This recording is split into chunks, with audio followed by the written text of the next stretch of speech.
Hi everyone, we're happy to welcome you on our sixth episode of the Journey Hub.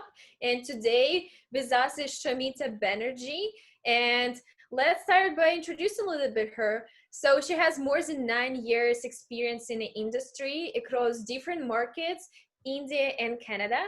And right now she works as associate director at Omnicom Canada for paid search and social media, leading projects like McDonald's and Sikhs, the companies we all know about. So we are happy to have you here today, and we are excited to hear more about your experience and your career journey. Thank you so much. The pleasure is mine. Thank you so much for joining us again today. And okay, let's start. I will start with first question. So I came from Ukraine 2 years ago, and I know how hard it is to move to a different country and start from the beginning. Everyone is asking for Canadian experience, and you have no experience to get experience, and all this very difficult and complicated, especially for young marketers or just new graduates and people out there who is trying to get in the industry. So the question is, if you could elaborate on your journey from India to Canada, what would you change, and what do you think changed you as a person? Yeah, for sure. I think when I wanted to move from India to Canada, in India also I was a director. So I was at a very good position there, and I was almost like taking a risk with my career. And when I was moving to Canada, but then I thought, it's better now than ever, because the higher you go up, it's more difficult for you to then start adapting yourself to a new culture, adapting yourself to a new industry almost. And I didn't want to wait longer. So that's why I made the decision, and I'm like, nope. If I have to start again, I want to start right now. I want to take a break and then go to Canada, and we'll see how it happens. If it doesn't work, it doesn't work, and then I can come back. But I always had the determination in me that there is no way that this cannot happen, because there are like a million immigrants that's going every single year from India. I'm just another one of it, and if all of them can do it, there shouldn't be anything stopping me to do it. So that was my biggest motivation. And also, I think what definitely changed me as a person is I became more independent for sure.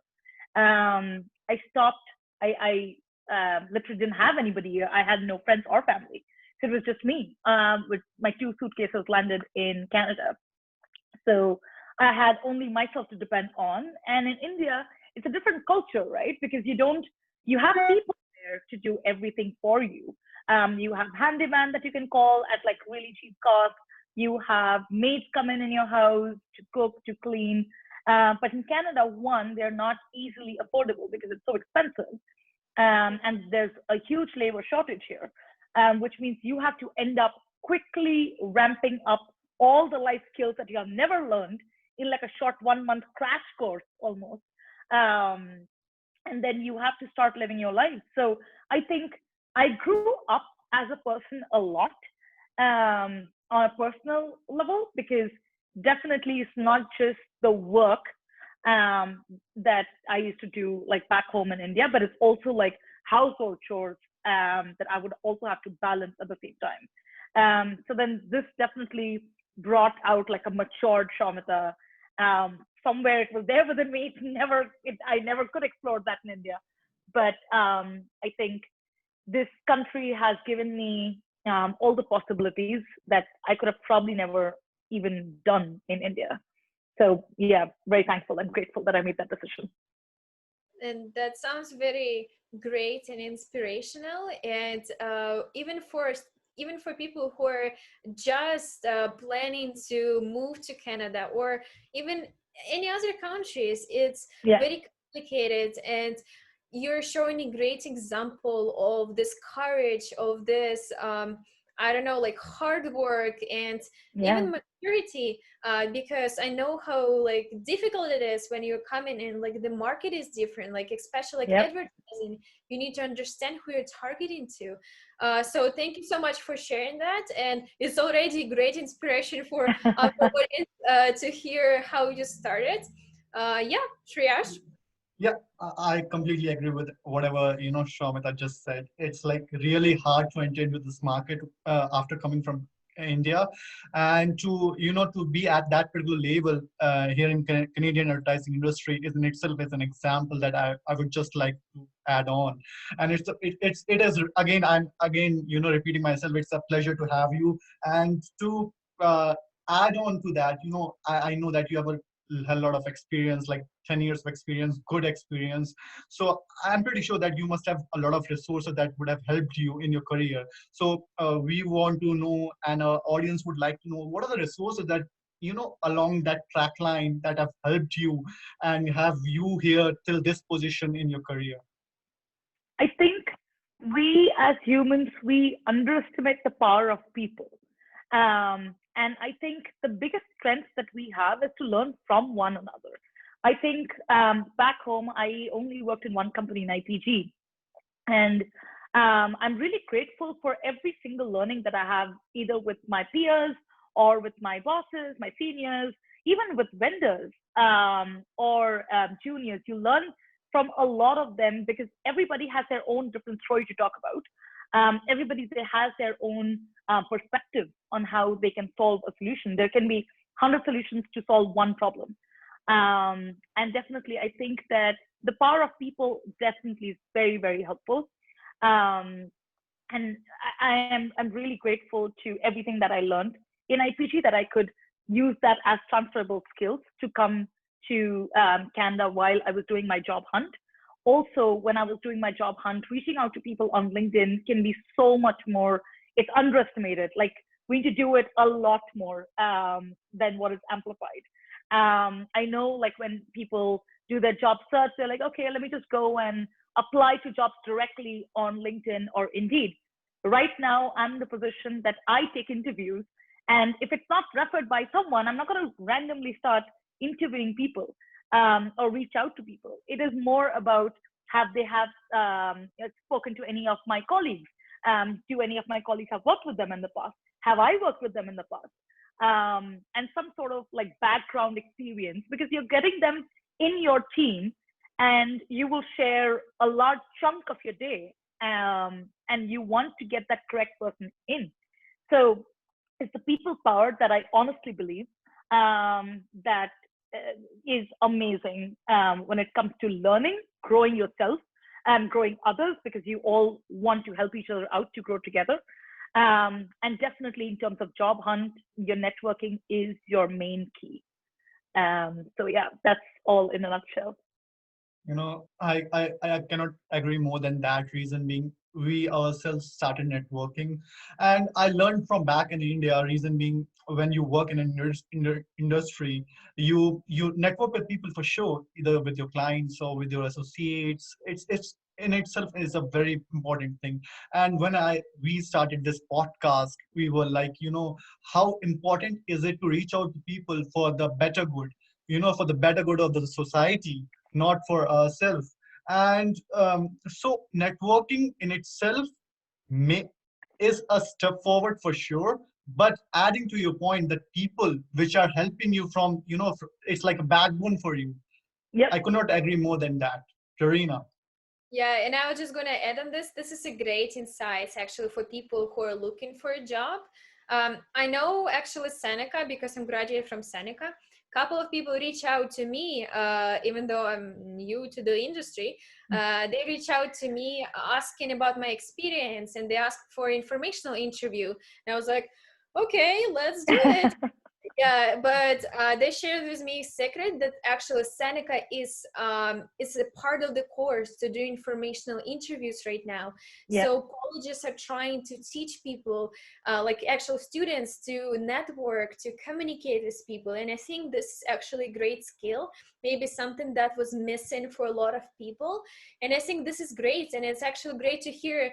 Probably for a lot of people who are trying to network there and Yeah. get nothing from there yet, that actually gonna work. And maybe if it doesn't, this is just Yeah. knowledge that you're getting. And even for me, like, if you reach out to someone, you don't really always do it like for a job, but this is for you understanding the company, this is for Yeah. you to understand what's the culture is, right? Will I be a great fit for them or not? So yes, totally agree with your point. And continue on that with networking and mentorship. Who were that influential people for you who had an impact on you when you started your career? I think when I started my career, I'll be super thankful to my mentors at IPG. So my seniors, my bosses, all of them, they were really helpful because I had joined straight out of college. And I did my bachelor's of business administration. I loved advertising there. And then I thought, okay, let me just take a stab at digital marketing. I had no background. I did no specialized courses to learn about digital.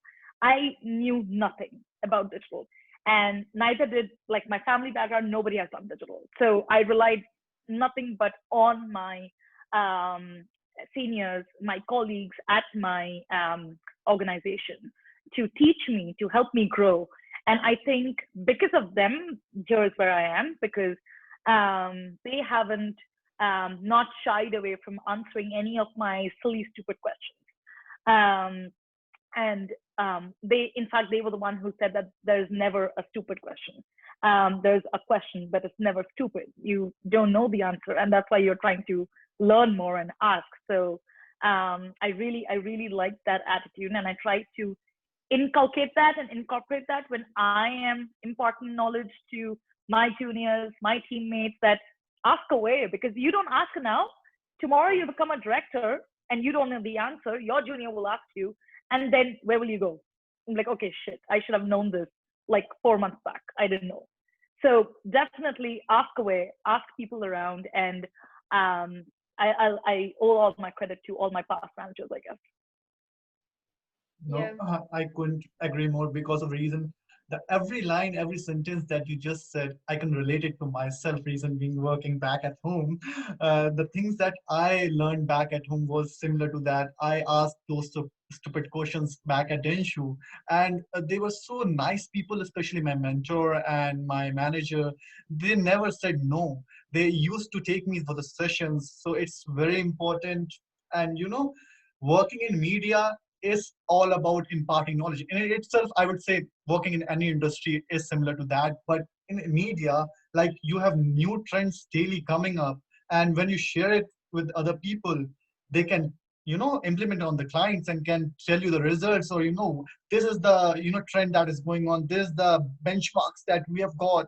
So that's the kind of thing that's very interesting. So talking about on those lines, so we want to know from you today, all our audience, that what is that one common myth that you want to debunk about media today?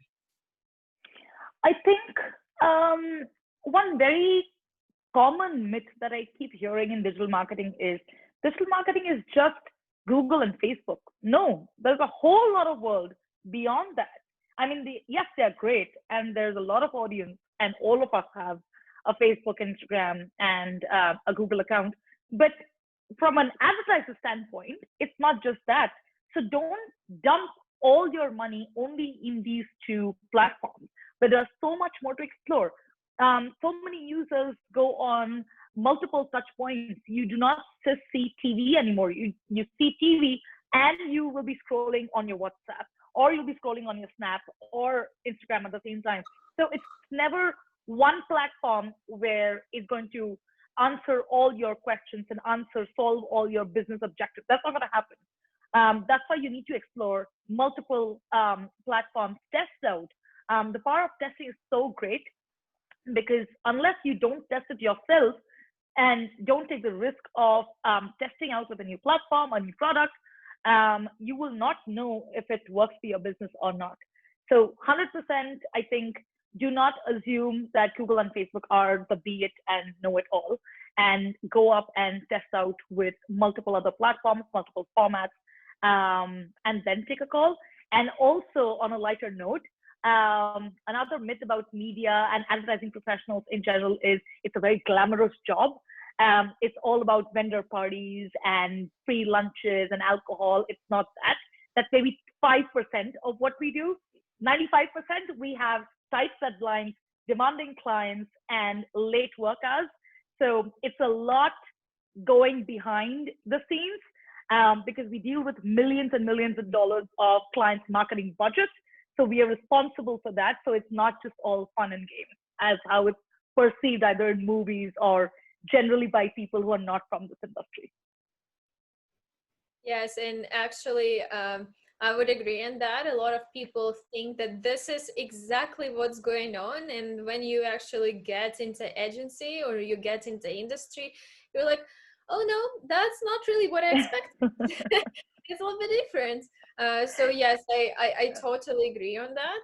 And just actually a little bit follow up on this question.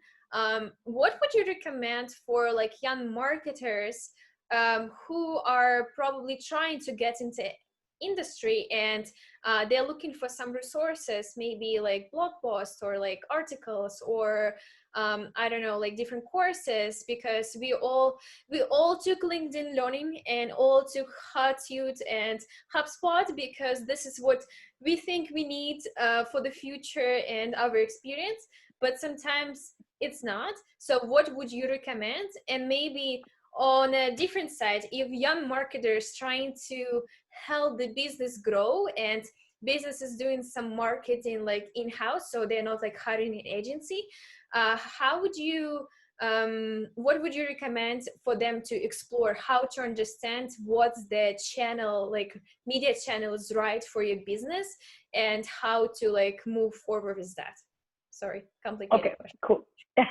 Yeah, so it's in two parts. Let me just break it up. I'll answer the first part, which is talking about resources. In terms of resources, I would definitely say that start reading up on certifications online. All of them are free except for Facebook Blueprint, which is the only one that's paid. Other than that, even the Facebook Blueprint, the resources are all free. Only when you go and give the certifications is when you have to pay up the money. But apart from that, the Snap Focus, a Twitter Flight School, Pinterest Academy, you can read up and get all the resources that you have on hand. And everything is available if you just go and hit the right keywords on Google. Search for it. It's not going to come in handed out on a platter on a plate for you. You will have to do your own research. You have to go and spend time on Adweek. You have to spend time on Strategy Online. You have to read more about the industry or the multiple products on other such sites like a search engine marketing, a search engine land. So these are some of the sites that I could think on the top of my mind that we usually spend time on to get inspiration. Also, another very good place where you can see inspiration about your verticals. Now, tapping onto the second part of the answer is look out for the success stories on each of the platforms.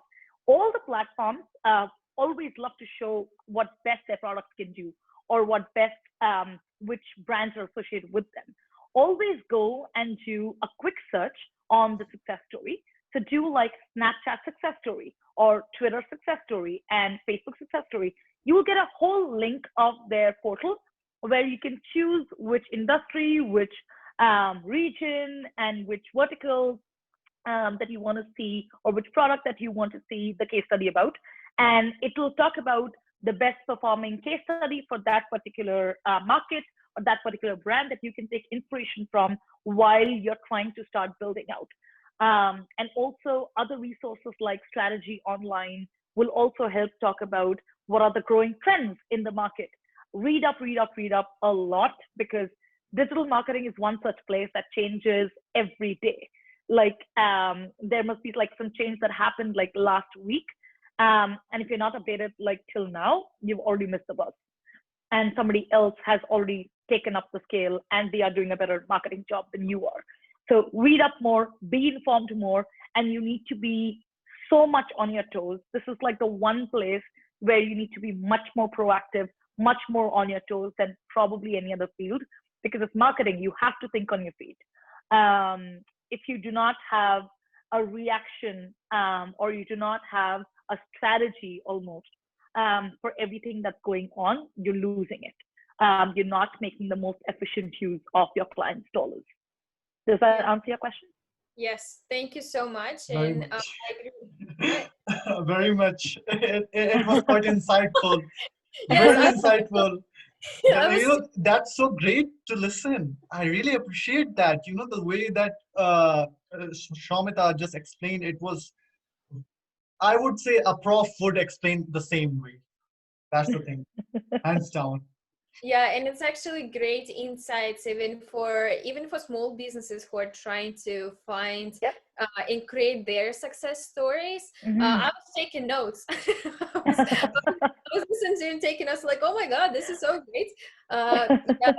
And for resources, I totally agree with you. And you need to be on top of mind. You need to keep up with all the trends that going on in the industry Yep. because maybe things in accounting changes too, I don't know, but usually there's some specific formulas and stuff that you need to follow. But in marketing, even for me, like, and you in social media, if you don't know what's going on Yep. this channels right now, you're missing out definitely, and your client gonna miss out, and that's gonna result in a big problems for everyone. Yeah, True. so yeah, I totally agree with you on that. And just to continue with the questions, sorry, I will take three questions in this turn. So sorry for that. So let's imagine that you're 18 again. And we all know that usually for people who are like younger, they're like, oh my God, I should have done this. What I was thinking about, I shouldn't have went to all these clubs I went to. So what is for you? What would you tell yourself as 18-year-old right now if you had a chance? I think I'll definitely tell myself to not waste time and money in preparing for engineering entrance exams or medical entrance exams or MBA entrance exams. I must have at least bought all the books that you can think of, every single book that you need for passing the entrance exam. Of course, I didn't, and that's why I'm here. But I'll definitely tell myself, please do not waste your time and energy on all of them. It's not cut out for you. You're not made to be an engineer or a doctor. That's not me. I'm a marketer. I can speak, and that's why I'm in this field. So that's why use your plus points and hone only in that direction in your career. The second thing that I would say is learn life skills, learn to cook, learn to be a handyman, learn to change a tire. Like that's so much important. Like learn to drill. Like all those things are so much important. We get so bogged down with academics and becoming the first in maths or science or I don't know, medical or engineering that we forget that you actually have to live a life beyond that. You won't be just working 24/7. You also have to cook a meal for you. You also have to learn to drive a car. And that is so much more important. And the earlier we realize that, and that's why nowadays, if you see, even the schools have started introducing life skill sessions and life skill lessons in their curriculum because it's so much important for you to remember that and not just trigonometry that you're never going to use in your marketing or advertising professional.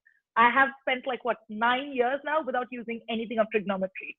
Um, and I think I will survive the rest of my life without knowing that math skill or geometry or any of that chemistry science things. So I would definitely tell my younger self that identify what your strengths are and hone only those, like go and work only towards those strengths and figure out and pick a career where you think that those strengths will match the skills required and do not randomly go in start giving entrance exams because each one of your friend is doing that or your classmates are doing that. Don't do it. It's not cut out for you. I agree with every point because of the reason we came from same background from India. So I myself is an engineer from the background and thereafter.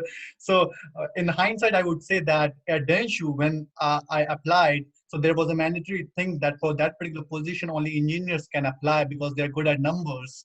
So I was lucky in that particular thing, but I agree with every point that Shamita just mentioned. So we are running short of time. So what I'll do is I'll ask we will ask a couple of more questions. So here we go with the next question. So we want to know, and our audience would also like to know, what are the upcoming trends in the social media background. And in addition to that, the second part of the question is, because of this pandemic of COVID-19, we are all facing. What do you think? Like how OMG Canada is facing with it, and how they are dealing with it, and what you guys are doing for brands? Okay. So let me ask the first part, which is talking about. Sorry, I missed it. What is the first? Upcoming trends at social media. Upcoming. Yes, sorry. The question was too long, so I had to like wrap my head No around it problem. for a second. So about the upcoming trends, I think other smaller platforms like TikTok and Snapchat is coming out pretty bigger. The time spent on all of the social media platforms has increased exponentially because of the pandemic, because people are present at home. So digital is the way to go. Spending time on people above the age of 25 are spending time equally on Snapchat and TikTok. So the biggest misconception is that TikTok and Snap is only for 18 plus. That is not the case, definitely, because I'm not 18 and I spent like hours on TikTok. But that is the general consensus, general marketing trend. Also, brand safety was always a key concern for all advertisers, but this year, more than ever, for all the number of reasons, brand safety has taken a much bigger stand, and clients have started taking a step towards being conscious of where their ads appear. Does it appear between like two user stories where it can be a little dangerous for them? That people can take a screenshot and easily tag them on Facebook and Twitter, and it can go all viral. So brand safety is so much more important to the brands right now than it was like 3 years back even. So these are the trends that is like upcoming in terms of platforms and also usability of the platforms. And now coming to the pandemic for OMD, like all companies, OMD also had faced like massive hardships because of the pandemic.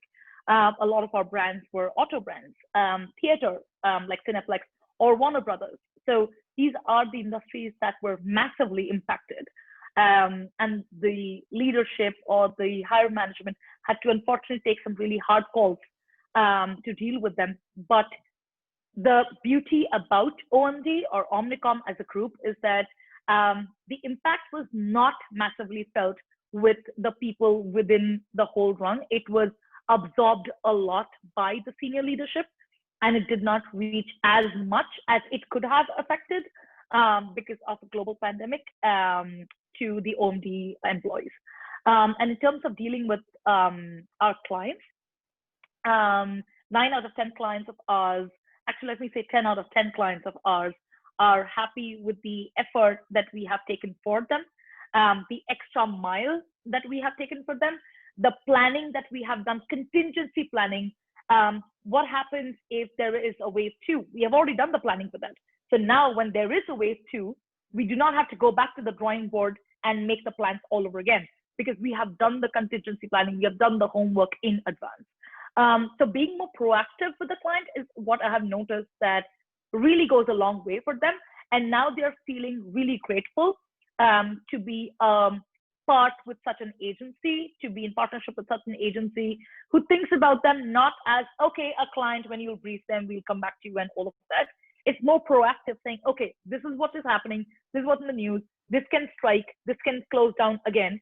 This is what we think should be your next step. And this is what your goal should be. That's being proactive and working as a partner than working just as a client agency relationship.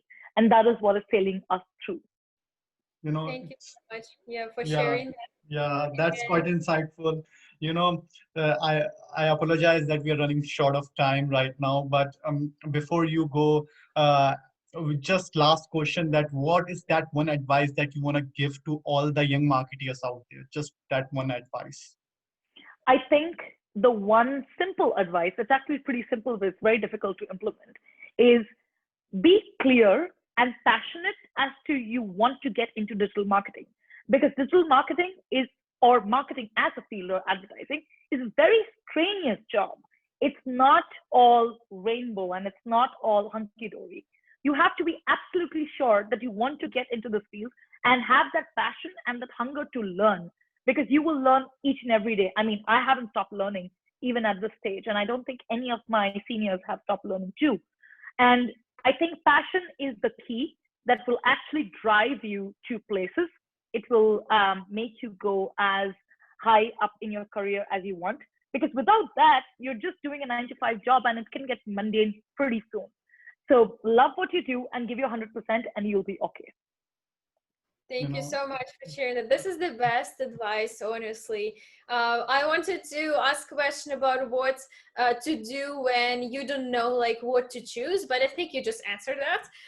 So thank you for sharing this amazing insights today. And unfortunately, I'm sure Shreyash and me, I'm talking for myself, but I would give so many comments to what you said. So thank you so much. I And second that. I second that thing. yes, it was amazing to have a chance to speak with you today, and all this insight that you shared today will be very valuable for our audience and even for us. Again, like we were taking notes. Yeah, for So sure. yes, thank you so much, and hopefully we'll have a chance to speak with you again. And Maybe in yeah, person. yes. Yeah, hopefully. Yeah, so, with all this going on, so coming back, it was a pleasure to have you, Shamita, and I would like to say thank you to you. And since it's the last episode of this season, it would have been none better than this. I can say, I can second that, I can bet on that particular thing. It was exhaustive, insightful, and beautiful. I would say it was Thank you, guys. Thank you. it was a pleasure to have you, Shamita. Wish you a very good evening and night, and take care. Thank you so much, guys. It was a lot of pleasure talking and chatting with you both. And I wish you all the best. And I hope we get to work with each other soon. I would love to, for sure.